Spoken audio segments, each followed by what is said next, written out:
কুমড়ো ফুলে ফুলে নুয়ে পড়েছে লতাটা, সজনে ডাটায় ভরে গেছে গাছটা। আর আমি ডালের বড়ি শুকিয়ে রেখেছি। খোকা, তুই কবে আসবি, কবে ছুটি? চিঠিটা তার পকেটে ছিল, ছেঁড়া রক্তে ভেজা।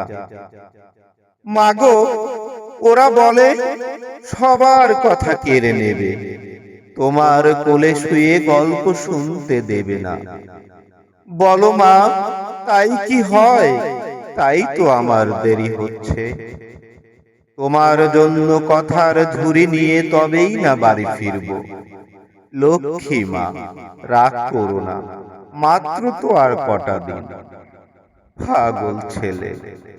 মা পড়ে আর হাসে, তোর উপরে রাগ করতে পারি? নারকেলের চিড়ে কোটে উড়কি ধানের মুরকি ভাজে, এটা সেটা আর কত কি। তার খোকা যে বাড়ি ফিরবে, ক্লান্ত খোকা। কুমড়ো ফুল শুকিয়ে গেছে, ঝরে পড়েছে ডাটা, পুঁই লতাটা নেতানো। খোকা এলি? ঝাপসা চোখে মাতাকায় উঠোনে উঠোনে, যেখানে খোকার সব শকুনিরা ব্যবচ্ছেদ করে। এখন মার চোখে চৈত্রের রোদ উড়িয়ে দেয় শকুনিদের।